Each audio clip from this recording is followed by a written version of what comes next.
اهلين وسهلين يا عمو، هات ايدك. تقبريني. وين ضرتك؟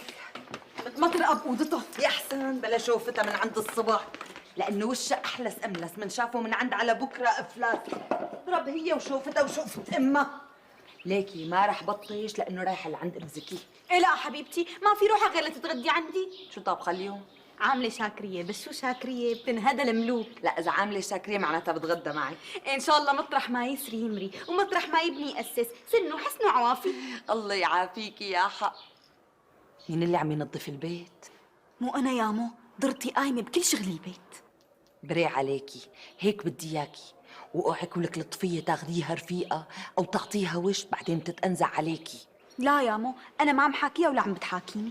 يو شو متزعلين يعني؟ يو فشرة عينها تزعلني، بس انا يا مو قاصرتها، ما بدي اشوف وشها. هيك ها، هلا عجبتيني، ما بتقصري فيها. قايمه ساوي لك شي تشربيه يا مو. ساوي لي شي بارد لانه في شي بحم القلب، بدي بورد. على راسي يا مو.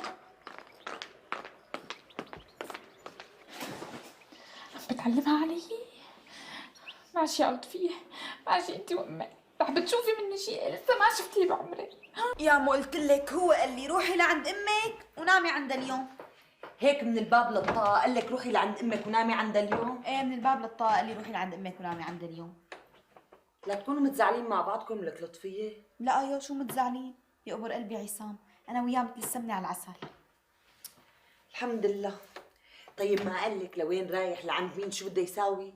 ما قال لي شيء غير انه روحي لعند امك ونامي عندها اليوم. ايه ما عم بتفوت بعقلي، ماله بالعادة يخليك تنامي عندي؟ والله انا كمان هيك قلت امي. لا يكون بده يتجوز عليكي ولك لطفية وانت مالك دريانة. شو يمكن. بيعملها امي؟ وليش ما يعملها يا بعدي؟ مصاري اطلب تعطى ونسوان مثل الكشك. لا ما بيعملها، ما بيعملها. وليش ما يعملها يا حوبه؟ اللي تجوز الثاني بيتجوز الثالثة والرابعة، والمثل بيقول لك يا مأمنة بالرجال يا مأمنة بالمي بالغربال. بتعرفي اذا عملها؟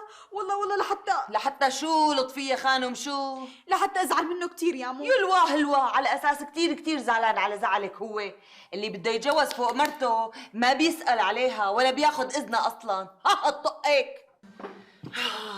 شو حلو تلاحظ بنات هالام حاتم، الكبيره جوزت العقيد ابو شهاب والثانيه قال عم تنخطي. الله لا يجعلنا من الحاسدين فوزية شبنا، ولا يحرم الحظ لحدا يا حق. امين. ويا على حظي انا، قال المنحوس منحوس لو علقوا بدنبه فانوس. بس طولوا بنات ابو حاتم لتجوزوا مو هيك؟ هلا شيت ما طولوا لا عم بلا طولوا، بس مثل ما بيقولوا كرة المسمحة عم يجون العرسان واحد قفا الثاني وكله من ورا جوازة العقيد ابو شهاب من شريفة. ليش بقى؟ ليش بقى؟ تقبريني عم يتقربوا منه. ايه لا انت الثانية كمان نسب ابو حاتم ما نو قليل. ايه والله يا فوزية لو كان عندي ولد ما بخطب له الا من بنات ابو حاتم. ليش شو بس سعاد خانم وبناتها ما شاء الله حوله. مشان اللي خلقك لا تجيبي لي سيرة سعاد، لك بتنكرز بيتزنزل بدني لما بسمع باسمها. ننسى الايام الصعبة وبالمحبة نلم جراحنا، والدنيا بتضحك لما بنضحك بتزين افراحنا.